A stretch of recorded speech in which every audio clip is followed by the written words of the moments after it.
저희가 지난 시간에 이 바벨탑 사건에 대해서 배웠죠. 이 바벨탑을 인간이 쌓은 목적이 그 탑의 꼭대기를 하늘에까지 닿게 하려고 했다 그랬죠. 하늘은 하나님이 계신 장소여서 결국 그 바벨탑의 목적은 인간들이 하나님이 되고자 하는 그러한 교만이었습니다. 그것은 바로 아담이 선악을 알게 하는 나무 열매를 따먹은 목적과 똑같았죠. 그것을 먹는 날에는 내 눈이 밝아 선악을 하는 일에 하나님과 같이 될 것이라 라고 하는 이 뱀의 유혹에 넘어간 거죠. 즉 아담과 하와가 그 열매를 따먹은 목적은 뭐냐면 자기들이 지혜를 얻어서 하나님이 되고자 하는 그러한 생각이었습니다. 바벨탑도 마찬가지 인간의 교만이었고 아담과 하와의 죄도 교만이었습니다. 하나님 되려고 하는 교만. 그래서 하나님께서 바벨탑을 쌓으려고 했던 사람들에게 언어를 혼잡하게 하시고 언어가 달라지니까 더 이상 탑을 쌓을 수가 없었던 거죠. 벽돌 줘 그러니까 나무를 갖다 주고 망치 줘 그러니까 톱을 갖다 주니까 일이 되겠습니까? 그래서 그냥 그 바벨탑을 쌓았던 사람들이 다 땅에 흩어져 버린 겁니다. 그래서 이제 이 세상에 더 이상 소망이 없는 것 같은 상황 속에서 하나님이 어떻게 하십니까? 창세기 12장 1절을 보면 여호와께서 아브라함에게 이르시되 너는 너의 고향과 친척과 아버지의 집을 떠나 내가 너에게 보여줄 땅으로 가라. 내가 너로 큰 민족을 이루고 내게 복을 주어 내 이름을 창대하게 하리니 너는 복이 될지라. 여러분 하나님이 여러분들에게 오늘 밤에 예배드리고 집에 가서 딱 이게 샤워하고 자려고 그러는데 하나님이 펑 하고 나타나셔가지고 이런 말씀을 하시면 어떻겠습니까? 내가 너로 큰 민족을 이루게 할 것이다. 내가 너에게 복을 줄 것이다. 내가 너의 이름을 창대하게 할 것이다. 그러면 여러분 기분이 어떻겠습니까? 기분이 아멘 하겠습니까? 예, 그렇죠. 아멘, 할렐루야. 그러면서 우리가 받아들여야죠. 그런데 우리가 그런 생각이 들 수 있어요. 하나님이 왜 다른 사람이 많이 있는데 왜 임상원 목사님에게 안 가고 왜 나에게 나타났을까? 나를 택하셨을까? 내가 어떤 자격이 있을까? 이런 생각을 할 수도 있을 겁니다. 그런데 아브라함도 똑같은 상황입니다. 아브라함이 처음부터 위대한 게 아니고 아브라함이 무슨 자격을 갖추어서가 아니고 하나님이 그냥 아브라함을 택하신 겁니다. 아브라함이라고 하는 사람은 물론 그 하나님의 택하심에 아브라함이 반응을 한 거죠. 믿음으로 반응하고 이제 그 길을 가기로 결정했기 때문에 그 복을 받은 것이지만 어쨌든 하나님께서 아브라함을 일방적으로 택하셨다. 이 사실이 중요합니다. 그러니까 아브라함의 집안이 그렇게 뼈대 있는 집안도 아니고 대단한 집안도 아니었습니다. 한번 보겠습니다.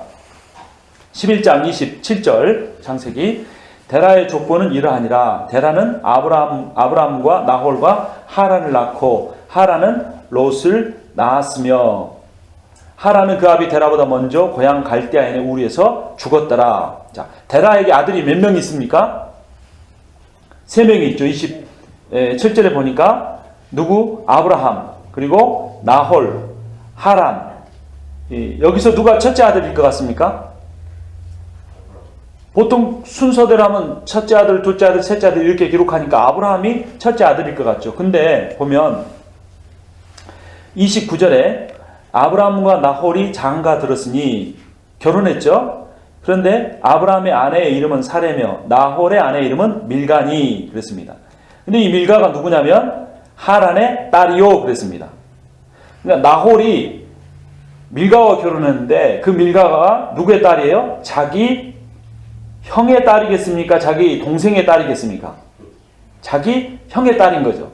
옛날에 우리 할머니들이 이렇게 자식을 10명씩 낳잖아요. 그러면 첫째 딸을 낳아가지고 딸이 시집을 갔어요. 근데 또 시집간 다음에 또 계속 낳고 해가지고 딸이 시집가서 손자를 낳았는데 손자 낳은 다음에도 10명을 낳다 보면 어떻게 해요? 나중에 아들을 낳는 거예요. 그러니까 삼촌이 조카보다 나이가 어떻게 되는 거예요? 더 적은 거예요. 그래도 손수로 따지면 삼촌이니까 삼촌이라고 불러야 되는 거죠. 그러니까 이 경우도 마찬가지인 겁니다. 그래서 이 나홀이 밀가에게 이 자기의 형인 형인 하란의 딸 밀가와 결혼한 걸 볼 때 하란이 첫째 아들이라는 것을 볼 수 있습니다. 그리고 28절에 하란은 그 아비 데라보다 먼저 고향 갈대아인의 우리에서 죽었더라. 그러니까 큰형이 먼저 죽고 나고 그 다음에 그의 딸 밀가가 나홀과 결혼을 했고 근데 이상하죠. 근데 왜 자기 형의 딸, 조카와 결혼을 했을까요? 오늘날의 상식으로 보면 안 맞죠. 근데 사실 그게 나홀만 조카 밀가와 결혼한 게 아니라 아브라함도 사라와 결혼했는데 사라가 누구죠? 창세기 뒷부분에 가보면 이복 누이라고 말합니다. 이복 누이. 그 바로 왕한테 자기의 그 사례가 너무나 이쁘니까 바로 왕이 그 사례를 뺏어가기 위해 자기를 죽일까봐 내 누이라 하라 그러죠. 나중에 하나님이 바로의 집에 재앙을 내리니까 바로가 이 아브라함한테 화가 나서 네가 왜 네 아내를 누이라고 속였느냐? 너 때문에 내가 하나님한테 죽을 뻔했다. 그러니까 그때 아브라함이 뭐라고 합니까? 실제로 사례는 나의 이복 누이다 그랬어요. 이복 누이가 뭐죠? 아버지는 똑같은데 엄마, 그 잉태한 엄마는 다르다는 거예요. 그러니까 이 데라의 첩의 딸인 사례를 취해서 딸이거나 손녀인 이 사례를 취해서 결혼했던 겁니다. 그 당시에는 이렇게 근친 간에 결혼을 하는 경우들이 있었던 겁니다. 자, 그래서 이제 우리는 이제 순서를 보면요. 다시 11장 27절에 보면 데라의 족보는 이러하니라. 데라는 아브라함과 나홀과 하란을 낳고 그랬는데 누가 첫째다? 하란이. 그리고 그 다음이 나홀, 그 다음이 아브라함 이런 순서로 볼 수 있습니다. 근데 왜 아브라함을 먼저 기록했냐면 중요한 사람이니까.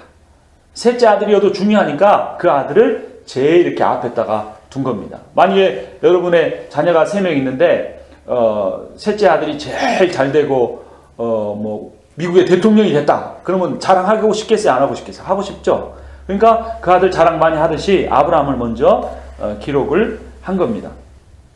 제가 왜 이렇게 이 집의 족보를 따지냐면 이게 성경이 잘못됐는가 안 됐는가를 결정하는 게 매우 중요한 요소 중에 하나이기 때문에 그렇습니다. 자, 데라가 몇 세에 죽었냐면 11장 32절 데라는 나이가 몇 세가 되어 205세가 되어 하란에서 죽었더라 이렇게 돼 있죠. 몇 세에 죽었어요? 205세. 근데 12장 4절 이에 아브라함이 여호와의 말씀을 따라갔고 롯도 그와 함께 갔으며 아브라함이 하란을 떠날 때 몇 세였더라? 75세였더라 그랬습니다. 그러니까 이 데라가 205세에 죽었는데 그때 아브라함이 떠났는데 떠날 때 나이가 몇 살이에요? 75세인 거죠. 그러면 205세 75세를 빼면 몇 살입니까?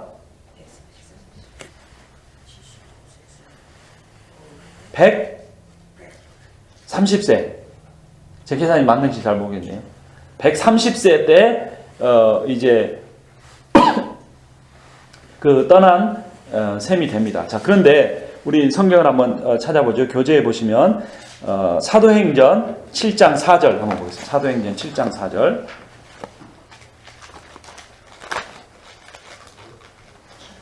신약성경 197페이지에 제가 읽어보겠습니다. 아브라함이 갈대아 사람의 땅을 떠나 하란에 거하다가 그의 아버지가 죽음에 하나님이 그를 거기서 너의 지금 사는 이 땅으로 옮기셨느니라 라고 말합니다. 그렇죠? 그러니까 이 스데반의 설교인데 스데반의 설교에 의하면 이 데라가 죽은 다음에 아브라함이 떠난 겁니까? 아니면 아브라함이 자기 아버지가 죽기 전에 떠난 겁니까? 죽기 전에 떠난 거죠. 그렇죠? 죽기 전에 떠난 거죠. 그러니까 죽기 전이 아니라 죽은 뒤에 떠난 거죠. 죽은 뒤에. 그러니까 데라가 205세가 됐을 때 죽었고 이 아브라함이 그때가 75세였다면 데라가 아브라함을 몇 세 낳은 거죠? 아까 말한 대로 130세 때 낳은 셈이 되죠. 130세 때 맞습니까? 네. 예. 자, 그런데 보면 몇 절을 보시냐면 11장 26절 보면 같이 제가 읽어봅니다. 데라는 몇 세에 아브라함과 나홀과 하란을 낳았더라? 70세에 아브라함과 나홀과 하란을 낳았더라 이렇게 돼 있어요. 처음 이 성경으로 보면 아브라함이 몇 세 때 떠났다고 그랬습니까? 75세 때. 70세 때 낳아서 그 아들이 75세가 됐을 때 떠났으면 그 아버지의 나이가 몇 살 때 떠난 겁니까? 145세 때 떠난 겁니다. 그런데 그게 스데반의 설교가 맞다는 겁니까? 안 맞다는 겁니까? 안 맞는 거죠. 205세 때 죽었는데 죽은 다음에 떠났다고 하니까 60년이나 차이가 난 겁니다. 그러니까 이런 견해를 따른 학자들은 이 데라가 죽기 전에 아브라함이 떠났다라고 말을 합니다. 죽기 전에. 그래서 아브라함이 떠난 뒤에 60년 뒤에 205세가 돼서 데라가 죽었다라고 하는데 그렇게 계산을 하게 되면 아까 살펴본 사도행전 7장 4절과 맞지 않다는 겁니다. 이러한 문제는 왜 생기냐면 26절에 다시 보면 데라는 70세에 아브라함과 나홀과 하란을 낳았더라. 이 구절에 대해서 해석을 잘못하기 때문입니다. 먼저는 제가 뭘 가르쳐 드렸습니까? 아브라함이 첫째가 아니다? 첫째가 아니다. 거꾸로 됐다는 겁니다. 하란, 나홀, 아브라함 이 순서로 나왔는데 중요한 아들부터 기록을 한 겁니다. 그리고 원래 원문은 이렇게 해석을 해야 합니다. 데라는 75세가 된 이후에 아브라함도 낳고 나홀도 낳고 하란도 낳았더라. 이렇게 해석을 해야 되는 겁니다. 그것을 NIV 성경에서는 교재에 보시면 34-1번에 제일 끝에 부분에 보면 After Terah and had lived 70 years 라고 합니다. 그러니까 데라가 70세가 된 이후에 이 세 명의 아들을 낳았다는 겁니다. 그러니까 70세 때 이 세 명의 아들을 동시에 낳은 것도 아니고 70세가 된 후에 하란을 낳고 한참 지나서 그 다음에 나홀을 낳고 또 한참 지나서 아브라함을 낳았다라고 성경을 해석해야 합니다. 이거는 의미는 크게 있지는 않지만 성경을 번역을 잘못해서 개역개정판이 잘못해서 이 성경이 앞뒤가 안 맞는 문제이기 때문에 제가 설명을 드렸습니다. 자, 그리고 이제 아버지 데라가 죽은 뒤에 우리가 아브라함이 떠났다는 것을 이제 알 수가 있고요. 12장으로 가면 하나님께서 아브라함에게 두 가지 명령을 하신 것을 볼 수 있습니다.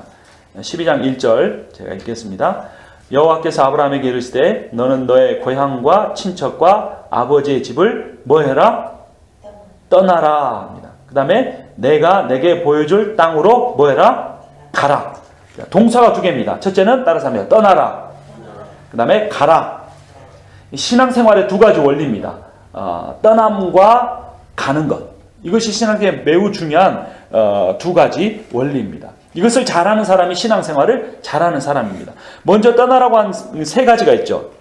여러분 옛날 성경에 뭐라고 되어 있습니까? 본토, 친척, 아비집 이렇게 되어 있죠. 제 성경에 뭐라고 되어 있냐면 고향, 친척, 아버지의 집을 떠나라 라고 되어 있습니다. 고향이라고 하는 것은 본토라는 말에 나타나는 것처럼 지리적인 환경이에요. 그리고 친척은 사회적인 배경, 그리고 아버지의 집은 혈연적 배경을 의미합니다. 그러니까 신앙생활이라는 것은 이 지리적인 환경도 의지하지 말고 사회적인 배경도 의지하지 말고 그 다음에 혈연적인 배경도 의지하지 말아라. 오직 누구만 의지해라? 살아계신 여호와 하나님만 의지해라 라고 하는 겁니다. 그러니까 우리가 내 인생에서 나는 의지할 부모도 없고 재산 많은 부모도 없고 내 든든한 어떤 백그라운드도 없고 어떤 내가 사회적인 배경 뭐 많이 배운 것도 아니고 이렇게 하면서 내가 하나님 앞에 쓰임받을 수 없습니다 이렇게 생각하면 잘못이에요. 하나님은 그나마도 없는 아브라함에게 그나마라도 있는 것을 다 떠나라고 말씀하는 거예요. 지리적인 배경도 사회적인 배경도 혈연적인 모든 관계도 다 떠나고 누구만을 의뢰하라? 살아계신 하나님만 의뢰하라. 그런 곳으로 가라라고 하나님이 말씀하는 겁니다. 특히 이 아브라함의 시대는 유목민 생활이에요. 유목민들은 언제 그 도적들이 쳐들어올지 모릅니다. 도적이 쳐들어오면 나팔을 꾹 불거나 무슨 신호를 보내면 근처에서 양을 치고 유목 생활을 하던 이 친인척들이 다 우르르 몰려와서 자기를 구해줘야 합니다. 그렇게 구해주러 오지 않으면 죽은 거나 마찬가지입니다. 그렇기 때문에 지금 아브라함이 자기의 친척을 떠난다는 것은 자기의 목숨을 거는 것과 같은 똑같은 행위였습니다. 자, 교재의 표를 한번 보시면요. 제일 왼쪽에 벌이라고 하는 것 세 가지가 초록색으로 표시되어 있죠. 첫 번째 뭡니까? 고향. 두 번째 친척. 세 번째 아버지의 집. 이렇게 이 세 개를 버리고 떠나라고 합니다. 자, 근데 하나님께서 버리라고만 하시는 것이 아니라 나아가라 라고 했는데 그때 나아갈 때 무엇을 얻게 되는지 제가 12장 2절 3절 한번 읽겠습니다. 내가 너로 큰 민족을 이루고 내게 복을 주어 내 이름을 창대하게 하리니 너는 복이 될지라. 너를 축복하는 자에게는 내가 복을 내리고 너를 저주하는 자에게는 내가 저주하리니 땅의 모든 족속이 너로 말미암아 복을 얻을 것이라 하신지라. 다시 펴놓으면 가운데에 빨간색으로 표시된 게 얻는 겁니다. 먼저 뭘 주시겠다고 말씀합니까? 땅을 주겠다. 내가 너에게 지시할 땅으로 가라. 그렇죠? 그 땅을 내가 너에게 주겠다는 겁니다. 두 번째, 네가 무엇을 이룰 것이다? 큰 민족을 이룰 것이다 라고 말씀하셨습니다. 세 번째는 내가 너에게 무엇을 주리라? 복을 주리라 말씀하셨어요. 그러니까 하나님이 버리고 오라고 한 것과 똑같이 대꾸를 이루면서 내가 이것을 너에게 주겠다라고 약속하신 거예요.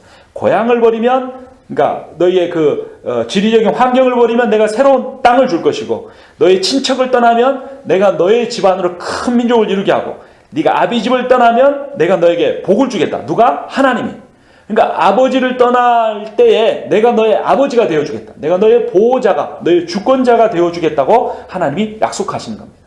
그러니까 어떤 사람이 이 땅과 민족과 하나님이 보호자 되시는 복을 얻을 수 있습니까? 떠나는 사람이, 버리는 사람이 얻을 수 있다는 겁니다. 신앙생활을 하면서도 옛날 것을 꽉 붙잡고 안 놓고 있으면 우리는 하나님이 줄 것을 못 얻는 겁니다. 제가 언젠가 한번 비유를 한 적이 있었죠. 어떤 아이가 시장에 갔는데 여러 가게를 지나는데 보는 사람마다 아이고 얘가 이쁘게 생겼다 이렇게 말씀을 하는 거예요. 저도 어렸을 때 시장 가면 그런 말 많이 듣는데 그렇게 보이십니까? 근데 어떤 땅콩을 파는 집 아저씨가 그 아이가 너무 예쁘니까 땅콩 한 주먹 집어 먹으라고 그러는 거예요. 근데 이 아이가 땅콩 이야기만 하면 자다가도 벌떡 일어나고 땅콩하고 먹는 애인데 안 먹는 거예요.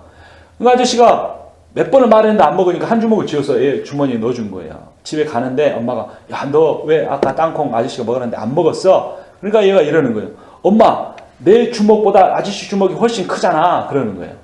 그러면 얘가 똑똑합니까? 안 똑똑합니까? 똑똑하죠. 여러 번 집을 수는 없잖아요. 한 번 집어서 넣어야 되는데 지 조그만 손으로 집어봐야 몇 개 못 집는 거예요. 그러니까 아저씨가 그 큰 손 한 주먹 쥐어주니까 한 주머니 가득 된 거예요. 얘가 그거를 바라고 있었던 거예요. 그렇죠? 근데 이제 우리가 인생을 살면서 그러는 거예요. 우리는 나름대로 막 쥐려고 애를 쓰는 거예요. 쥐어봤자 얼만큼 쥐는 거예요? 내 손만큼, 내 능력만큼 쥐는다는 거예요. 그러나 이제 근데 그 쥐인 것을 놔야 얻을 수 있는데 우리는 믿음이 없으면 그걸 못 넣는 거예요. 그런데 아브라함은 어떻게 했습니까? 그 쥐인 것을 넣은 거예요. 고향을 떠나고 친척을 떠나고 아버지 집을 떠난 거예요. 고향을 떠났기 때문에 가나안의 축복의 땅을 얻었던 거고, 친척을 떠났기 때문에 그 민족이 창대하게 그 자손들이 번창했던 거고, 또 아버지를 떠났기 때문에 하나님이 그의 아버지가 되어주신 거예요. 그러니까 그리스도인에게는 상실이라는 것은 더 큰 것을 얻기 위한 축복의 과정이에요. 근데 그 과정을 지나면서 우리가 터널을 지날 때는 그 끝이 안 보이니까 계속 어두울 것 같잖아요. 근데 믿음이 있는 사람은 그 끝을 미리 바라보는 겁니다. 하나님께서 이 어두운 터널을 지나게 하신 뒤에 반드시 밝은 빛을 주실 거라고 그것을 보고 가는 거예요. 근데 이 세 가지, 버리는 것 세 가지와 얻는 것 세 가지가 하나님 나라의 요소 세 가지하고 정확히 일치한다는 겁니다. 하나님 나라는 영토와 백성과 하나님의 주권으로 이루어진 거예요. 그렇죠? 미국이 어떻게 이루어졌습니까? 미국이라고 하는 이 땅덩어리하고, 그 다음에 미국 시민권자들하고, 그 다음 오바마 대통령하고, 이 세 가지가 있어야 미국이라는 나라가 이루어지는 겁니다. 하나님 나라도 마찬가지예요. 땅이 있어야 돼요. 그 다음에 백성이 있어야 되고 다스리는 왕이 있어야 돼요. 근데 이 세 가지가 아브라함에게 버리라고 한 것과 주신다고 하는 이 세 가지가 정확히 일치하는 겁니다. 고향을 버릴 때 가나안 땅을 얻었는데 그것이 하나님 나라의 영토가 되는 거고, 친척을 버릴 때 큰 민족을 이루게 하신다고 그랬는데 그들이 하나님의 백성이 되었고, 아비 집을 떠나라고 할 때 하나님이 아브라함의 보호자가 되셨는데 그것이 바로 하나님의 주권을 의미한다는 겁니다. 여러분, 우리는 하나님 나라를 바라보며 사는 사람입니다. 단지 개교회, 제1한인 장로교회 여기만을 바라보는 것이 아니라 이 모든 지교회가 이렇게 모여서 되는 하나님 나라, 진실한 그리스도인들이 미국 각지와 온 세계에 흩어져 있는 그 그리스도인들과 연결된 그들을 통하여 나타낼 그 하나님 나라, 그것을 바라보면서 우리가 살아가는 사람이에요. 그러니까 당장에 우리 교회가 연약하다고 이런 작은 모습에 우리가 일희일비할 일이 아니에요. 과연 하나님이 이번 어려움을 통해서는 어떤 큰 일을 보여주실까 기대를 하는 거예요. 그런 믿음을 가지고 우리가 작은 일에 마음을 연연하지 않고 내려놓을 때는 내려놓고 나아가라고 할 때는 나아가면 하나님이 반드시 아브라함에게 복을 주신 것처럼 우리의 인생에도 우리의 교회도 하나님이 크신 복을 부어 주신다는 겁니다. 그래서 이 버림과 주심은 대꾸를 이루는 거예요. 버리는 사람에게 하나님이 주십니다. 하나님 앞에 드릴 줄 아는 사람이 하나님 앞에 큰 그런 복을 얻을 수 있다는 겁니다. 그래서 하나님 나라는 희생과 헌신을 바탕으로 해서 순종한 사람들이 얻는 그런 땅이 바로 하나님 나라입니다. 우리 42페이지 제일 밑에서 네 번째 줄 누가복음 18장 29절 같이 읽겠습니다. 이르시되 내가 진실로 너희에게 이르노니 하나님의 나라를 위하여 집이나 아내나 형제나 부모나 자녀를 버린 자는 현세 여러 배를 받고 내세 영생을 받지 못할 자가 없느니라 하시니라. 아멘. 거기 밑줄 그어진 글씨가 뭡니까? 버린 자. 또 밑줄 그어진 데가 받고라고 되어 있습니다. 버린 사람이 받을 수 있는 것이 하나님 나라의 원리입니다. 헌신한 사람이 누릴 수 있는 것이 하나님 나라입니다. 봉사한 사람이 희생한 사람이 여러 그 축복을 받는 것이 바로 하나님의 나라입니다. 그래서 우리가 그리스도인으로서 이 세상을 살아가면서 하나님 나라 백성을 살기 위해서는 내가 하나님보다 더 의지하는 대상이 무엇인가 잘 생각해 봐야 합니다. 아브라함에게 고향 땅에 머물러 있으면 하나님보다 이 고향을 더 의지하게 됩니다. 많은 분들이 미국 오셔서 신앙생활하게 됐잖아요. 만약에 우리가 고향 땅에 머물러 있었으면 예수 안 믿었을 분들이 많이 있을 수 있잖아요. 우리가 고향 떠나와서 하나님 믿게 된 겁니다. 내가 의지할 대상이 없어지니까 정말 의지할 분이라는 하나님을 만나게 된 겁니다. 내가 하나님보다 더 의지하는 대상이 또 무엇이 있는가 한번 잘 생각해 봐야 돼요. 내 젊음? 내가 이제까지 평생 모아놓은 돈? 아니면 내가 정말 좋게 꾸려놓은 인간관계? 이런 어떤 것도 내가 하나님보다 더 의지해서는 안 돼요. 얼마만큼 가질 수 있느냐 이것이 중요한 게 아니고 내가 하나님보다 더 의지하는 만큼보다 더 가져서는 안 돼요. 그러니까 어떤 사람은 엄청나게 많이 가져도 괜찮아요. 왜냐하면 그 사람은 그렇게 많이 갖고도 그거보다 하나님을 더 의리하거든요. 그런 사람에게 하나님이 복을 주십니다. 그래서 우리가 많게 가졌던 적게 가졌던 많이 인정을 받던 적게 인정을 받던 그거보다 하나님을 더 의지하지 않고 하나님을 더 신뢰하면 우리는 아브라함처럼 버리는 인생이고 그 사람을 통해서 하나님이 큰 역사를 일으키신다는 겁니다. 그래서 우리가 주님을 온전히 따르기 위해서 내가 아직 떠나지 못하는 것이 없는가, 아직 맡기지 못하는 것은 없는가 우리가 한번 잘 살펴봐야 되고, 그 맡기지 못하고 버리지 못하는 이유가 대부분의 하나님을 거기까지밖에 신뢰하지 못하기 때문이라는 것을 우리가 인정하고 회개해야 합니다. 자, 그래서 아브라함은 그러나 그를 다 버렸습니다. 고향 땅, 친척, 아비 집을 다 버리고 갔는데, 자, 그 다음 페이지에 보면 지도가 있죠. 오른쪽 밑에 부분에 보면 25라는 숫자가 있죠. 거기서 조금 왼쪽 위로 올라가면 우르라는 곳이 있죠. 우르에 한번 동그라미 쳐보십시오. 우르. 여기 어디죠? 갈대아 우르예요.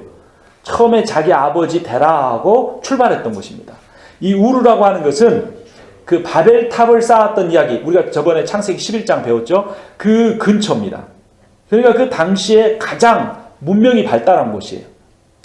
오늘날로 치면 런던이나 뉴욕이나 서울 같은 곳이. 거기서 떠나서 쭉 화살표를 따라서 올라가 보니까 바벨론도 지나게 되고, 이게 이제 바벨탑을 쌓았던 바로 그 요충지죠. 쭉 올라가 보니까 삼각형 이 산처럼 된 그 꼭대기, 제일 꼭대기에 어디가 뭐가 보입니까? 하란이 나오죠. 하란. 지금 이 대목이 지금 아브라함이 창세기 12장 1절에서 부름받는 장소입니다. 그러니까 어찌어찌 해서 이 데라와 일가족이 하란까지는 갔는데 거기서 누가 죽습니까? 아버지 데라가 죽었고, 죽은 뒤에 하나님이 아브라함에게 나타나셔서 그 땅을 떠나라고 하니까 아브라함이 어디로 갑니까? 쭉 내려오면 세겜이 보이죠. 세겜. 예, 세겜. 그 다음에 브엘세바, 이런 곳이 나옵니다. 그리고 그곳이 이제 이 세겜과 브엘세바가 기록된 곳이 이제 가나안 땅의 요충지, 중심지가 됩니다. 자, 그렇게 아브라함이 먼 거리를 이제 이동해서 갔는데요. 그러니까 이제 두 번째는 이제 떠나는 것만이 아니고 뭐 하는 겁니까? 가는 겁니다. 그런데 문제가 있습니다. 다시 한번 12장 1절을 보면 여호와께서 아브라함에게 이르시되 너는 너의 고향과 친척과 아버지의 집을 떠났죠. 내가 너에게 보여줄 땅으로 가라 그랬습니다. 내가 너에게 보여준 땅입니까? 아니면 보여줄 땅입니까? 보여줄이에요. 과거형이 아니고 미래형이에요. 그러니까 지금 하나님이 아브라함에게 네가 어디로 가라고 가르쳐 주신 거예요? 안 가르쳐 주신 거예요? 최종 목적지를? 안 가르쳐 주신 거예요. 안 가르쳐. 어딘지를 모르고 그냥 너는 일단 출발해 라고 한 겁니다. 그러니까 아브라함은 어떻게 할 수밖에 없는 거예요? 매일매일 하나님 다 왔어요? 아니야, 더 가. 다 왔어요? 더 가. 이러는 거예요. 저 어렸을 때 그런 놀이 한 적이 있어요. 이렇게 가위바위보를 해가지고 지면은 진 사람이 눈을 감아요. 눈을 감거나 이렇게 끈을 묶고 이 앞사람 어깨에다 손을 얹는 겁니다. 그래가지고 따라가는 거예요. 뭐 손을 잡기도 하고 그냥 때로는 어깨에 손 올리기도 하고 그냥 소리만 들으면서 따라오는 거예요. 그러면서 이렇게 하는 거예요. 그 눈을 가린 사람이 이렇게 물어 어디만큼 왔니? 뭐 그러면 그 순례가 뭐래요? 당당 멀었다. 또 가면 어디만큼 왔니? 당당 멀었다. 이렇게 하면서 뭐 어디 친척집에 갔다 가까운 옆 동네인 친척집 갔다 집에까지 가면서 그 놀이를 하면서 가는 거예요. 그러니까 눈을 가린 사람은 답답해요, 안 답답해요? 답답하죠. 어디만큼 왔니? 얼만큼 왔다고 말도 안 해. 그냥 당당 멀었다. 그러니까 그 사람 말을 의지해서 갈 수밖에 없는 거예요. 아브라함의 심정이 그런 심정인 거예요. 하나님이 처음부터 가나안 땅이야. 지금 몇 마일 남았고 몇 박 며칠이면 갈 수 있어. 식량을 이만큼 준비해. 그러면 아브라함이 계산할 수 있겠잖아요. 근데 하나님이 그걸 말씀을 안 해주신 겁니다. 정말로 그런지 우리 히브리서 11장 8절 지도 밑에 세 번째 줄에 있는데 같이 봅니다. 믿음으로 아브라함은 부르심을 받았을 때에 장래 유업으로 받을 땅에 나아갈새 갈 바를 알지 못하고 나아갔으며 어디로 갈지를 모르고 그날 하나님이 가르쳐 주신 대로 간 겁니다. 그리고 12장 7절에 보면 이제 드디어 7절에 이르러서 여호와께서 아브라함에게 나타나 이르시매 내가 이 땅을 너의 자손에게 주리라 하신지라. 이제 더 이상 당당 멀었다 하나님 이야기 안 하고 바로 이곳이다 라고 하나님이 가르쳐 주신 거예요. 근데 거기에 이르기까지 아브라함이 얼마나 힘들었겠습니까? 여긴가? 저긴가? 얼마만큼 더 가야 되는가? 또 아브라함을 따라오는 식구들은 얼마나 불평했겠습니까? 아브라함만 보고 가는데 아버지 도대체 어디여요? 아버지는 없었죠. 아이를 못 낳았으니까. 롯이 삼촌 어디까지 가야 돼요? 부인 사례가 어디까지 가야 돼요? 여보 이렇게 말할 때 하나님 말씀해 주실 거야. 우리 하나님만 의지하게 이렇게 말을 할 수밖에 없었던 거죠. 이 지도자에게서도 참 그런 목표를 딱 이거 하나님 우리에게 주신 목표는 이거 딱 하면서 일심으로 나갑시다 이렇게 하면은 따라오는 사람도 쉽게 따라오고 지도자의 역할도 리더십도 확고히 설 수 있습니다. 그런데 지도자 입장에서 저도 잘 모르겠는데요. 더 기도해 봐야겠습니다. 이러면서 가면은 말하는 사람도 힘이 없고 따라오는 사람도 힘이 없을 수 있습니다. 그러나 하나님께서 아브라함에게 그렇게 말씀하시고 때로는 우리에게 그렇게 말씀하신다면 그 이유는 무엇이겠습니까? 바로 날마다 주 여호와 하나님을 의뢰하라는 겁니다. 순간순간마다 하나님이 어디로 나에게 가라고 하시는지, 나에게 무엇을 말씀하시는지 그것을 주의 있게 들으며 나아가라는 겁니다. 주님 말씀하시면 내가 나아가리라. 주님 뜻이 아니면 내가 멈춰서리라 라고 하는 우리 복음성가 가사처럼 그러한 삶의 태도가 우리들 가운데 있어야 된다는 겁니다. 그래서 이 시대는 비전이 너무나 명확한 시대입니다. 비전이 없는 것도 문제지만 인위적인 비전, 인위적인 구호 아래 너무 인간이 세운 그 비전 아래 확정적으로 나아가는 것이 때로는 문제가 될 수 있다는 겁니다. 왜냐하면 우리의 인생에 정말로 중요한 것은 하나님이 주신 비전이 아니고 그 비전을 주시는 하나님인 겁니다. 그렇죠? 여러분 좀 마음에 안 와닿으면 이렇게 아들을 향해서 딸을 향해서 이렇게 말하고 싶으면 아빠가 엄마가 준 용돈이 중요한 것이 아니라 그 용돈을 주는 엄마 아빠가 중요하다. 이 말이 맞습니까? 틀립니까? 맞습니까? 틀립니까? 그것도 헷갈리세요? 근데 아들이나 딸들은 그렇게 생각 안 하는 거예요.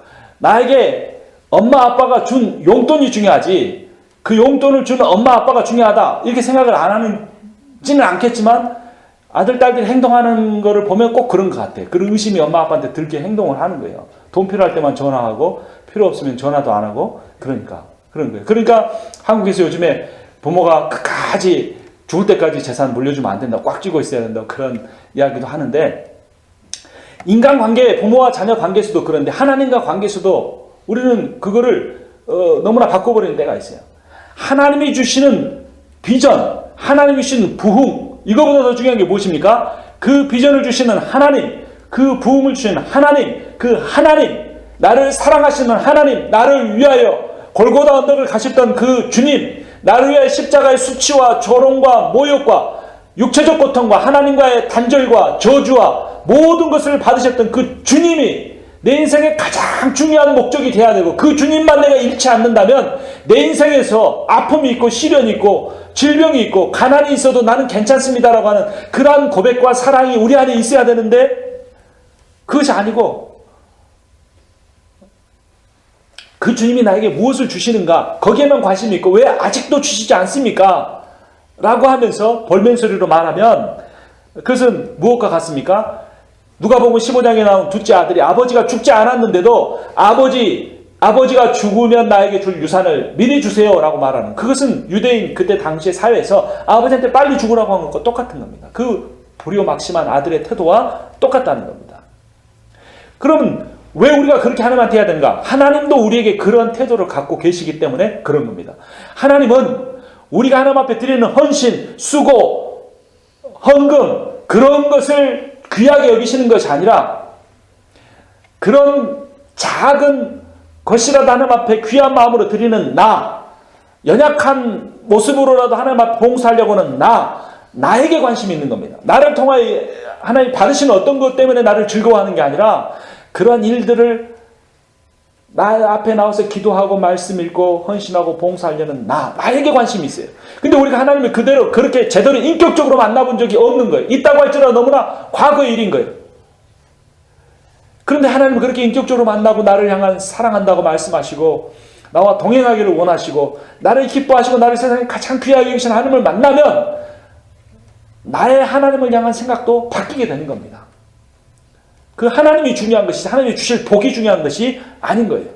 근데 그런 인생으로 바뀌어지면 인간관계도 달라지는 겁니다. 저 사람이 나에게 무엇인가를 잘해줬기 때문에 그 사람을 사랑하고 저 사람이 나에게 무언가를 잘못해줬기 때문에 똑같은 악으로 갚는 것이 아니고 하나님이 나를 대하듯이 여전히 연약하고 부족하고 실패하고 불순종하지만 나를 변함없이 사랑해 주신 하나님이 나에게 그런 변함없는 사랑을 베풀어 주시는 것처럼 나도 내 자식들한테 내 배우자한테 내 교회 성도들한테 그러한 태도로 살아갈 수가 있다는 겁니다. 그래서 우리는 갈 바를 알지 못하고 나아갔던 아브라함의 신앙의 태도를 배울 수 있는 겁니다. 그럼 인생이 너무나 막막합니까? 하나님 도대체 어디로 부르시는 건지 몰라서 내 인생 이제까지 살아온 거 돌아볼 때도 너무나 그렇습니까? 후회가 되고 하나님 왜 그때는 그렇게 하셨어요? 하나님 왜 이런 고통을 저에게 주시는 거예요? 왜 내 인생을 이렇게 방황하게 하다가 결국 이제서야 하나님 만나게 하시는 거예요? 그런 생각이 있습니까? 여러분 우리는 갈 바를 알지 못하고 나아가지만 아브라함도 갈 바를 알지 못하고 나아갔지만 하나님도 갈 바를 알지 못하고 아브라함을 인도하신 게 아닙니다. 하나님은 처음부터 결과를 알고 계셨어요. 처음부터 아브라함을 믿음의 주성으로 내가 반드시 세우겠다. 하나님의 분명한 계획, 하나님의 분명한 의지, 그것이 하나님의 능력과 하나님의 전능하심을 통하여 아브라함이 이루어진 겁니다. 순례는 어디만큼 왔니 하면서 눈 감고 가니까 불안하지만 그를 이끌어주는 사람은 목적지를 다 보고 있는 것처럼 하나님 우리 인생의 목적지를 다 보고 계십니다. 그러니까 내 인생에 어떤 지점이 왔는가에 의해서 너무나 일희일비하지 말라는 겁니다. 기뻐했다 슬퍼했다 좌절했다가 교만했다가 열등감가졌다 이런 삶의 그러한 모습을 보이지 말고 이 말씀이 우리에게 가르쳐주는 것처럼 하나님이 나를 창조하셨고 내 인생에 분명한 선한 계획을 가지고 계신다. God is good. 그분은 선하시다. 그분은 사랑이시다. God is love. 이것을 우리가 신뢰하면서 그분과 나아가야 돼요. 근데 때로는 필요하면 기다리기도 하시고 때로는 필요하면 아픔도 겪게 하시고, 때로는 가만히 못 움직이게 하실 때도 있고, 때로는 뒤로 물러서게도 하실 때가 있어요. 근데 우리는 그 상황을 보지 말고 나를 부르신 하나님, 아브라함을 부르셨던 것처럼 나를 부르신 하나님을 바라보게 되면 우리가 일상에서 두려워할 것이 없어요. 사람에 의해서 좌우되는 인생이나 신앙생활을 하지 않게 된다는 겁니다. 그래서 신앙인의 삶은 누구를 따라가는 것이다? 하나님을 따라가는 것이다. 이것이 중요한 겁니다. 하나님이 비전이라는 겁니다. 누가 주를 따라 섬기려는가? 누가 죄를 떠나 주만 따를까? 누가 주를 섬겨 남을 구할까? 누가 주의 뒤를 따라 가려나? 부르심을 받아 주의 은혜로 주를 따라가네 주만 따르네. 이것이 우리의 신앙 고백이 되어야 합니다. 자, 그런데 이제 그 다음에 하나님께서 아브라함에게 복을 주시겠다 약속을 하셨어요. 다시 한번 2절 보면 내가 너로 큰 민족을 이루고 내게 복을 주어 내 이름을 창대하게 하리니 너는 무엇이 될지라? 복이 될지라. 처음에는 복을 주신다고 그랬는데 뒷부분으로 가니까 아예 뭐한다? 너는 뭐가 될 것이다? 복이 된다. 그러니까 복을 받는 수준이 아니고 뭐가 되는 겁니까? 내가 복 덩어리가 되는 것. 내가 복의 근원이 되는 것. 이것이 진정한 복이라는 겁니다. 그래서 아브라함을 저주하는 자는 저주를 받게 되고 아브라함을 축복하는 자에게는 그 사람도 축복을 받게 되는데 3절 읽어봅니다. 너를 축복하는 자에게는 내가 복을 내리고 너를 저주하는 자에게는 내가 저주하리니 땅의 모든 족속이 너로 말미암아 무엇을 얻을 것이라? 복을 얻을 것이라. 그러니까 아브라함에게 하나님이 주신 복이 정말로 귀한 것은 뭐냐면 아브라함 혼자 복 받는 게 아니라는 겁니다. 아브라함 혼자 부자 되는 것이 아니라는 겁니다. 아브라함 혼자 자식 많이 낳아서 행복하게 사는 것이 아니라는 겁니다. 아브라함에게 하나님 주신 복 정말로 귀한 것은 아브라함 때문에 모든 족속이 복 받는 겁니다. 여러분, 나 때문에 우리 제일 한인교회 성도들이 복을 받는다면 여러분 그거보다 더 기쁜 일이 있겠어요? 여러분, 나로 인해서 내 자녀들이 복 받는다면 그거보다 더 기쁜 일이 있겠습니까? 나로 인해서 병든 사람이 내 기도를 통하여서 그 질병이 치유된다면 그거보다 더 기쁜 일이 있겠습니까? 없죠. 그것이 가장 큰 복입니다. 그래서 진정한 복은 뭐냐면 내 복이 우리 복이 되는 겁니다. 한번 따라서 하겠습니다. 내 복이 우리 복이 되는 것이다. 그렇죠. 그러니까 기복신앙, 복을 구하는 것 자체가 문제가 아니고 이기주의적인 것, 나만 복 받기를 원하는 것이 문제인 겁니다. 우리는 복을 구해야 돼. 하나님 앞에 복 주신 분이 하나님이시니까. 근데 그 복을 구할 때 나만 복 받는 것이 아니라 나로 인하여 누구까지 복 받는다? 내 주변의 사람까지, 우리 성도들까지, 이 해리스버그 지역의 한인 사회까지, 아니 우리 이 해리스버그 지역에 있는 미국 사람들에게까지 우리 이 코리안 아메리칸 크리스천을 통하여 복받게 해주십시오라고 우리가 기도하면서 나아가야 합니다. 우리가 소수민족적인 아이덴티티를 갖는 게 아니라 우리는 하나님 나라의 백성의 아이덴티티를 갖고 있는 겁니다. 그러니까 우리 때문에 이 미국 사람들이 복받게 해주시라고 기도해야 합니다. 그리고 그렇게 다른 사람을 향하여 내가 빈 축복이 누구에게 돌아온다? 나에게로 돌아온다. 그것이 바로 성경의 원리입니다. 그러니까 내가 복받고 싶으면 나를 위하여 기도하는 시간보다 다른 사람을 위하여 축복하며 기도하는 시간이 더 많아져야 하는 겁니다. 그래서 거기 43페이지 제일 밑에 보면 사도행전 13장 47절 같이 읽습니다.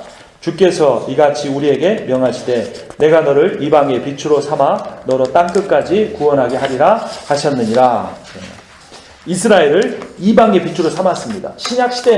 신약시대에만 너희는 가서 모든 족속으로 제자를 삼아 이렇게 한 게 아니고 구약시대 때부터 이미 이스라엘을 이방 선교를 위한 빛으로 선교의 도구를 하나님이 삼으셨다는 겁니다. 그런데 이스라엘 백성이 이 구약 성경을 잘못 이해하니까 하나님이 자기 민족만 택하셨다는 그런 편협한 선민 의식을 가지고 잘못 살았던 겁니다.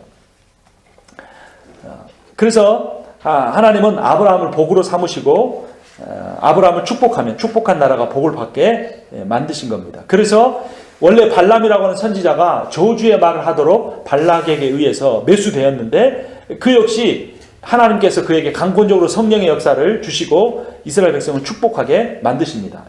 민수기 24장 9절 읽습니다. 너를 축복하는 자마다 복을 받을 것이요 너를 저주하는 자마다 저주를 받을지로다 라고 이 발람이 이스라엘을 축복하게 됩니다. 이 축복의 내용이 어디서부터 온 겁니까? 바로 하나님이 아브라함에게 하신 그 말씀을 그대로 이 발람이 성령의 역사를 통해서 뱉어내고 애언하게 된 겁니다. 그래서 발람이 그 이유를 뭐라고 하냐면 민수기 23장 8절에서 이렇게 말합니다. 봅니다. 하나님이 저주하지 않으신 자를 내가 어찌 저주하며 여호와께서 꾸짖지 않으신 자를 내가 어찌 꾸짖으랴. 아멘. 그러니까 우리는 세상 사람들 우리를 저주하는 거 우리가 두려워하면서 살 필요가 없습니다. 왜? 하나님이 나를 저주하지 않으시면 다른 사람이 아무리 나를 저주해도 내 인생이 저주받은 인생이 아니고 복받은 인생이 되기 때문입니다. 그리고 또 하나는 이 복이라는 것이 상호 관계성을 갖는다는 겁니다. 그러니까 진정한 복은 물질적인 복이나 쾌락적인 복이 아니고 진정한 복은 뭐냐면 서로 축복하는 사랑의 관계가 되는 것이 가장 큰 복입니다. 그러니까 하나님이 아브라함에게 너를 축복하는 자에게 내가 복을 주고 너를 저주하는 자에게 저주하겠다는 게 이 복의 상호 관계성을 우리에게 잘 보여주는 겁니다. 그러니까 우리가 누구에게인가 축복의 말을 하면 내가 복을 받고 내가 누구에게 저주의 말을 하면 내가 그 말로 인해 저주를 받는다는 겁니다. 그래서 하나님 믿지 않고 예수 믿지 않는 크리스찬들도 예수님이 하신 말씀 중에 황금률 가장 좋은 말씀이다라고 하는 그 구절이 뭐냐면 너희가 남에게 대접받기를 원하는 대로 너희가 남을 대접해라. 이것이 모든 이 불신자들도 윤리의 황금률이라고 말을 합니다. 여러분 그렇지 않습니까?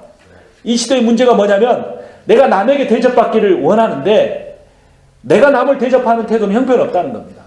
그러니까 내가 남을 대접하는 그대로 그것이 다시 나에게 돌아온다. 이것이 예수 그리스도가 말한 윤리의 황금률인 겁니다. 그러니까 내가 누구인가 축복의 말을 듣고 싶으면 축복하는 말을 하고 내가 물질적인 복을 받고 싶으면 다른 사람이 물질적으로 다른 사람을 도와주고 내가 건강의 복을 받고 싶으면 아픈 사람을 위해 찾아다니면서 안수하면서 기도할 때 하나님이 그런 사람에게 물질의 복, 건강의 복, 여러 가지 복들을 주신다는 겁니다. 그런데 이 시대는 어떤 시대냐면 자기 중심성의 시대입니다. 여러분 어떤 분이 그런 이야기 하시더라고요. 어떤 자기가 자기 아이를 정말로 예뻐한대요. 자기보다 더 예뻐한다고. 근데 이제 물어보는 거예요. 그분이 그렇게 말하니까. 그러면 가족 사진 찍어가지고 그 사진 볼 때 누구 얼굴을 가장 먼저 보냐고 물어봤어요. 그랬더니 그분이 아무 생각도 않고 내 얼굴부터 본다는 거예요. 왜 자기 얼굴을 먼저 보는 거예요? 사진이 예쁘게 나오는가 예쁘게 나오지 않았는가 자기 얼굴을 먼저 보는 거예요. 여러분 누구 먼저 보세요? 가족 사진 보면은 우리 큰아들이나 큰딸 예뻐하는데 잘 나왔는가 먼저 보세요. 자기 얼굴이 잘 나왔는가 먼저 보세요. 사람은 자기 중심성이라는 거예요. 자기를 정말로 사랑하고 인간적인 방법, 진실된 방법으로 가는 인간적인 방법, 자기를 사랑하고 자기 중심적으로 살아가는 게 이제까지 인간의 역사인데 지금은 포스트 모더니즘 시대라고 하잖아요. 진리가 없는 거예요. 다 모든 사람이 말한 게 다 진리다라고 하는 거예요. 그러니까 공립학교에서 존 F 케네디가 그 기도를 못하게 한 이후로 이제 지금은 어떤 단계까지 왔습니까? 교회 공립학교를 비용을 지불하고 예배를 드리는 곳에서 못하게 하고 쫓아내는 그런 상황이 온 거예요. 왜냐하면 기독교가 진리가 아니다. 이슬람교도 진리고 다 진리기 때문에 진리는 상대적인 것이다. 누가 말하는 것이 다 진리다. 그러니까 동성애자 인권도 존중돼야 되고 어떤 사람이 사진 작가인데 레즈비언 커플이 와서 우리 결혼사진 찍어달라고 하니까 난 크리스찬이니까 당신을 존중하지만 나는 크리스찬이기 때문에 당신의 결혼사진 찍을 수 없습니다. 그러니까 그 사람이 재판을 걸어가지고 대법원까지 가서 그 사진 작가한테 당신은 저 사람의 사진을 찍어야 합니다. 이렇게 말하는 거예요. 자유가 없어진 거예요. 왜냐하면 그 사람이 동성애자로 살아가면 그것이 그 사람에게 진리라는 거예요. 근데 모두가 다 진리다라고 하는 그 말의 의미는 뭐냐면 결국 인간이 이제는 자기가 원하는 대로 마음대로 살아도 되는 시대가 됐다는 겁니다. 자기 중심성을 가장 인정해주는 시대. 그것이 바로 이 포스트 모더니즘 시대입니다. 근데 우리가 그러한 세상을 향하여서 우리가 잘못했다고 말은 하지만 정말로 큰 문제는 뭐냐면 그렇게 겉으로 드러나는 문제가 아니라 우리의 내면 안에 정말로 내가 자기 중심성의 인생을 내가 벗어나서 살고 있는가. 이것을 돌아봐야 하는 거예요. 오늘 말씀을 전하는 저 자신이 가장 부끄럽게도 제가 준비하는 설교, 제가 하는 사역, 이것이 중심이지 제 아내나 제 아이들이 제 삶에 있어서 먼저 우선순위에 제 마음에 행동으로는 시간을 그렇게 못 보낼지라도 마음속에라도 그렇게 가졌는데 그렇게 갖지 못하는 거예요. 그것은 저는 하나님의 사역을 하고 아내나 아이들은 그렇지 못하기 때문이 아니고 저 역시 타락한 인간으로 자기 중심적인 삶을 살기 때문이에요.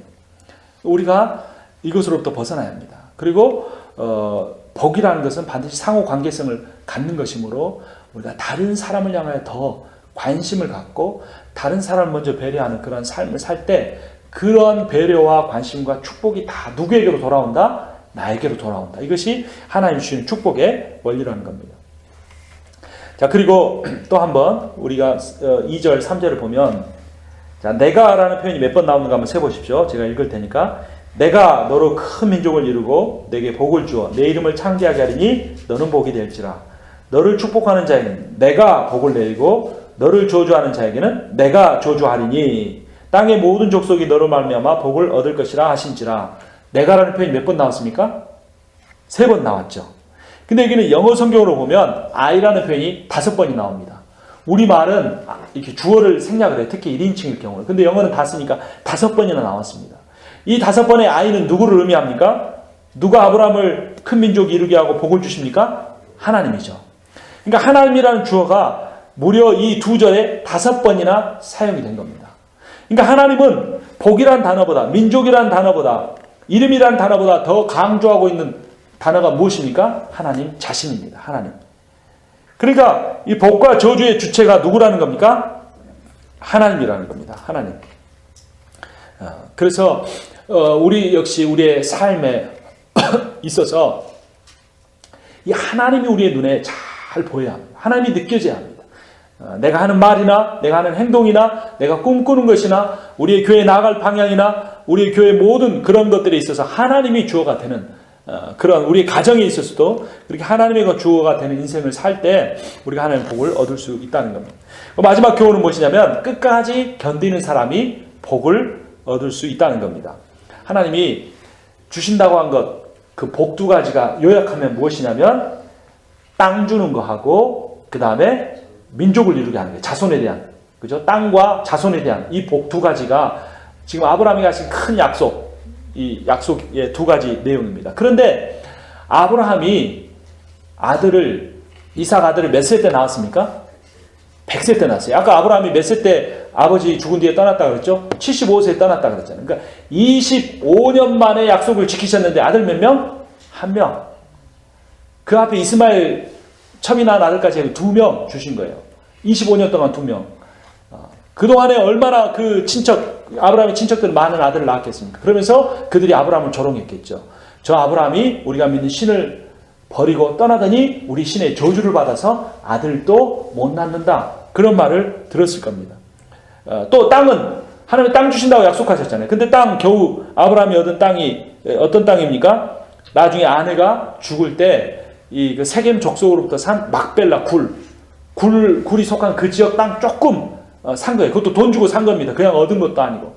그러니까 하나님이 이 아브라함에게 약속을 금방 성취시켜 주셨습니까? 아니면 오래 걸려 성취시켜 주셨습니까? 오래 걸려서 성취시켜 주셨어요. 그리고 성취된 것도 별로 별 볼 일이 없어요. 여러분 우리 삶은 어떻습니까, 여러분? 하나님이 나에게 복 주시겠다고 약속하신 대로 얼마나 주신 것 같으세요? 솔직하게 오늘 예배 시간이고 성경 공부 시간이라고 생각하지 마시고 하나님 내 인생에 지금까지 복 주시고 은혜 주신 게 얼마나 큰 것 같으세요? 사실 따져보면 별거 없어요. 그렇죠? 별거 없죠. 자, 근데 우리 한번 성경 구절을 봅니다. 35-4번 끝까지 견뎌야 얻는다. 밑에 3번째 줄 출애굽기 1장 7절 있죠? 같이 읽습니다. 이스라엘 자손은 생육하고 불어나 번성하고 매우 강하여 온 땅에 가득하게 되었더라. 사무엘하 8장 6절 봅니다. 다윗이 다메섹 아람에 수비대를 두매 아람 사람이 다윗의 종이 되어 조공을 바치니라. 다윗이 어디로 가든지 여호와께서 이기게 하시니라. 출애굽기 7장 1절은 아브라함의 후손이 어떻게 됐다고요? 온 땅에 가득하게 되었습니다. 그때 인구조사를 해보니까 군대에 나갈 만한 20세 이상의 남자만 60만 명이에요. 그러니까 어린아이와 여자까지 합하면 200만 명이나 4대 만에 그렇게 불어난 겁니다.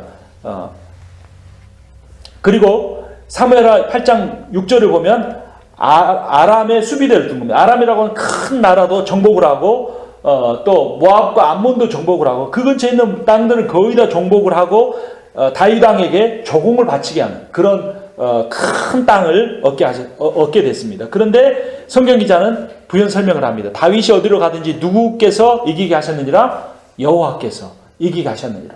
그러니까 아브라함에 대해 이루어지지 않았지만 아브라함의 후손에 대해 하나님이 후손에 대한 약속도 다 자손에 대한 약속도 지켜주시고 땅에 대한 약속도 하나님이 다 이루어 주셨다는 겁니다. 어떤 사람이 하나님의 복을 얻습니까? 끝까지 견디는 사람. 끝까지 하나님을 신뢰하고 하나님을 붙들고 아픔과 고통 속에서도 그 믿음을 흔들리지 않고 나아가는 사람이 하나님이 주시고자 하는 약속을 다 얻게 된다는 겁니다. 거기 보면 우리 아까 예배 전에 드렸던 찬송이 있죠. 주의 약속하신 말씀 위에서 영원토록 주를 찬송하리라. 소리 높여 주께 영광 돌리며 약속 믿고 굳게 서리라. 굳게 서리 영원하신 말씀 위에 굳게 서리. 굳게 서리. 우리가 말씀 위에 주님이 하신 그 말씀의 터 위에 설 때 하나님 주신 복을 모두 다 받아 누릴 수가 있습니다. 그런데 이 아브라함이 그렇게 하나님 말씀에 순종하며 본토 친척 아비집을 떠나서 가나안 땅에 왔는데 다 성공한 건 아닙니다. 성공한 게 있고 실패한 게 있는데 그것이 무엇인지 한번 살펴보겠습니다. 첫 번째 아브라함은 뭐에 성공했습니까? 예배에 성공을 했습니다. 7절 다시 보면 여호와께서 아브라함에게 나타나 이르시되 내가 이 땅을 내 자손에게 주리라 하신지라 자기에게 나타나신 여호와께 그가 그곳에서 무엇을 쌓고 제단을 쌓고 거기서 베델 동쪽 산으로 옮겨 장막을 치니 서쪽은 베델이요 동쪽은 아이라 그가 그곳에서 여호와께 무엇을 쌓고 제단을 쌓고 제단을 쌓는다는 것은 예배를 드린다는 겁니다. 또 누구의 이름을 부르더니 여호와의 이름을 부르더니 하나님의 이름을 부르면서 예배하는 그러한 사람이었습니다. 아브라함은 하나님이 자신을 가나안 땅으로 부르신 목적과 이유를 분명하게 알았던 겁니다.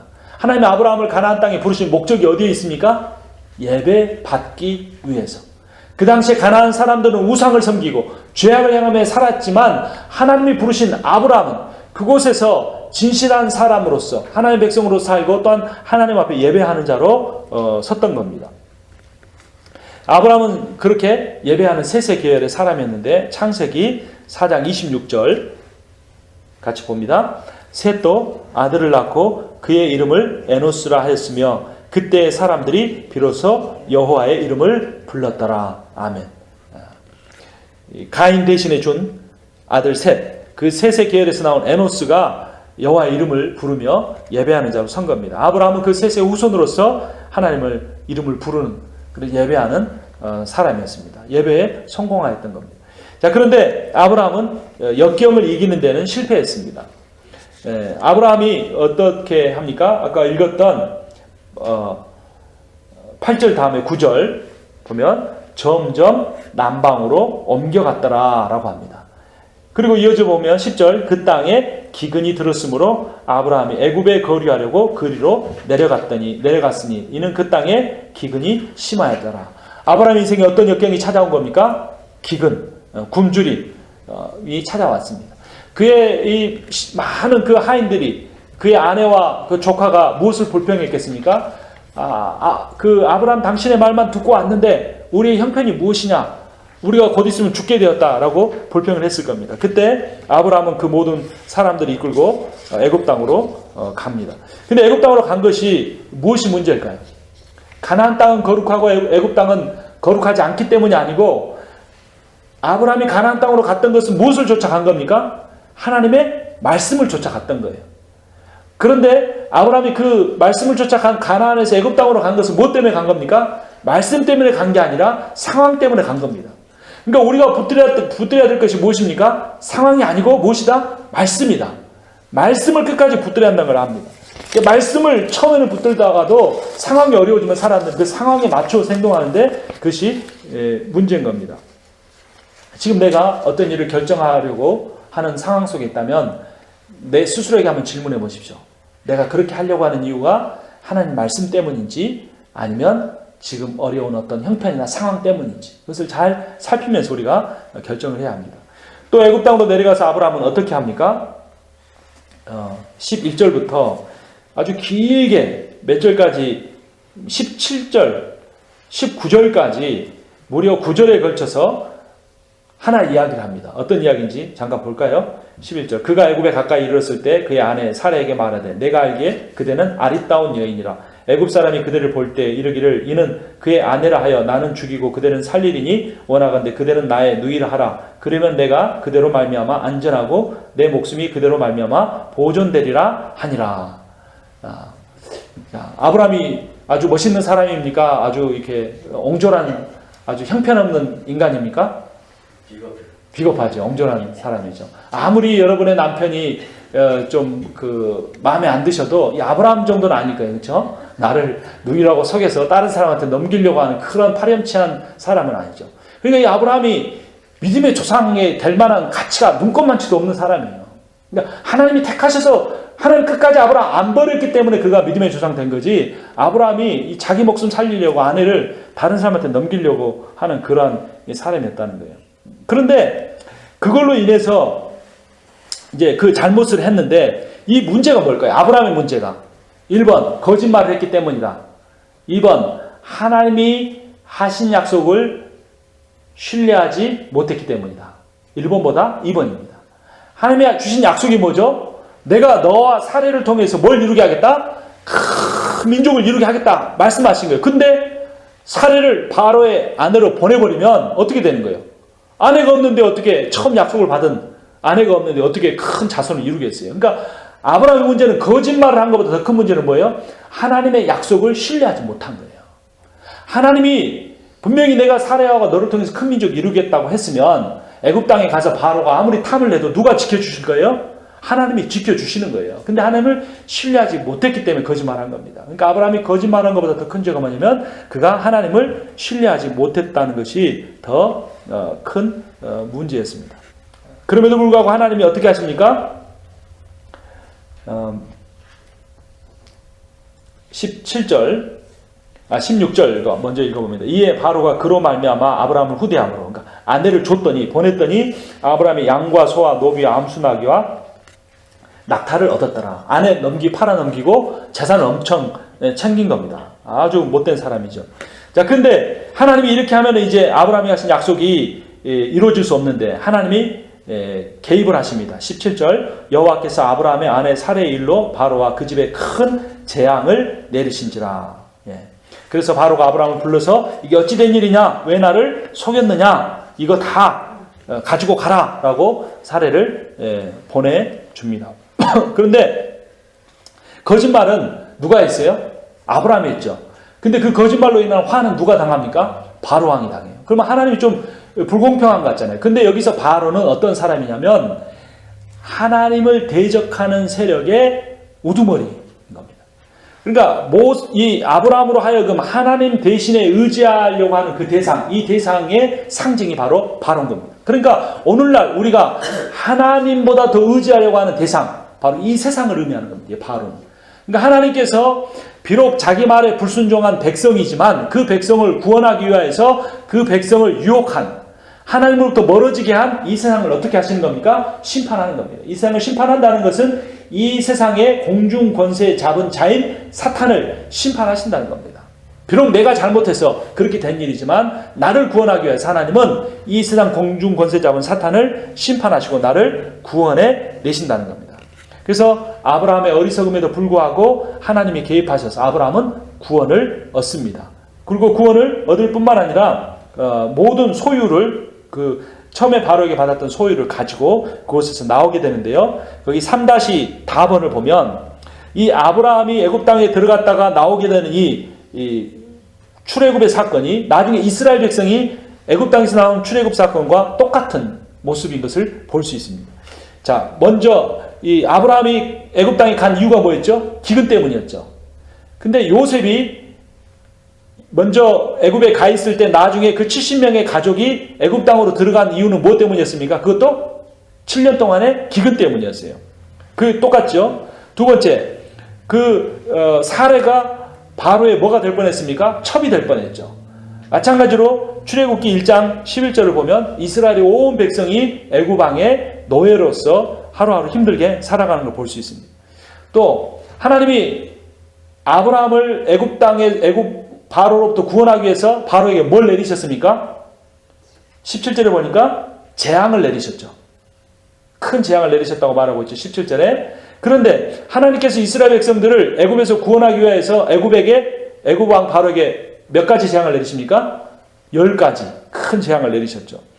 또 마찬가지로 아브라함이 이 바로로부터 그 애굽 땅으로부터 나올 때 큰 재물을 받아서 나오게 되는데 출애굽할 때도 이스라엘 백성들이 큰 재물을 받고 나와서 그 재물을 가지고 하나님을 위한 성막을 짓는데 재료로 사용하게 됩니다.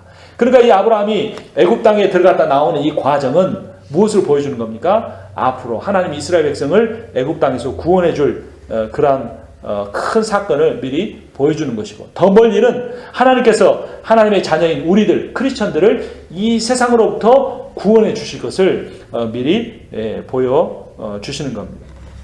그래서 결론적으로 하나님의 약속은 인간의 어리석음이나 불순종이나 미련함으로 인해서 절대로 실패하지 않습니다. 여러분, 그러니까 연약한 우리를 보지 말고 연약한 우리를 택하신 능력이 있으신 전능하신 하나님을 우리가 바라봐야 합니다. 우리는 신실하지 못하지만 하나님 그분은 우리가 내 모든 것을 들여서 신뢰할 만큼 신실한 분이십니다. 그분의 계획은 반드시 이루어집니다. 여호수아서 24장 14절 우리 함께 읽겠습니다. 그러므로 이제는 여호와를 경외하며 온전함과 진실함으로 그를 섬기라. 너희의 조상들이 강 저쪽과 애굽에서 섬기던 신들을 치워버리고 여호와만 섬기라. 시편 118편 21절 주께서 내게 응답하시고 나의 구원이 되셨으니 내가 주께 감사하리이다. 아멘. 비록 내가 연약하지만 우리가 온전히 하나님만 의뢰하고 신뢰하고 그분께 예배하고 그분의 말씀에 의지해서 어떤 역경과 고난 속에서도 굴하지 않고 끝까지 순종하면 하나님 반드시 내 인생에 귀한 복을 주실 것입니다. 때로는 순종하지 못하고 연약해 쓰러지고 넘어질 때가 있지만 그럼에도 불구하고 신실하신 하나님께서 내 인생을 향한 모든 계획을 다 이루실 것입니다. 기도하겠습니다.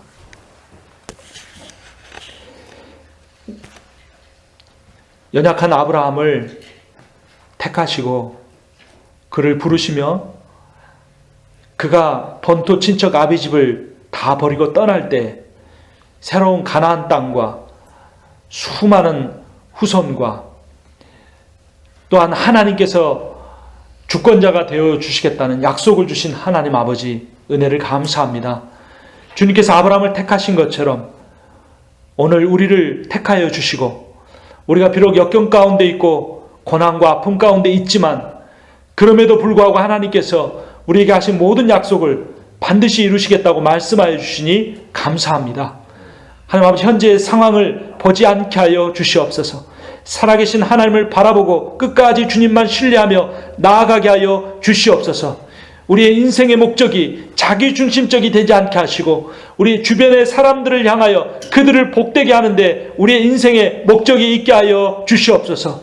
우리가 병든 자를 위하여 축복의 기도를 할 때 아버지 하나님 내 몸이 강건하게 되는 것을 경험하게 하여 주시옵소서. 하나님 아버지, 내가 경제적으로 어렵지만 나보다 더 힘든 사람을 도울 때 하나님 아버지, 내가 하나님 필요한 것들을 체험받는 그런 축복을 경험하게 하여 주시옵소서. 내가 너를 축복하는 자에게 복을 주고 너를 저주하는 자에게 저주하리라고 하셨던 그 하나님의 말씀을 의지하면서 세상을 두려워하지 않으며 사는 우리의 인생이 다 되게 하여 주시옵소서. 이 말씀 주신 주님께서 우리에게 그러한 삶을 살게 해 주실 것을 믿고 감사드리며 우리 주 예수 그리스도의 이름으로 기도하옵나이다. 아멘.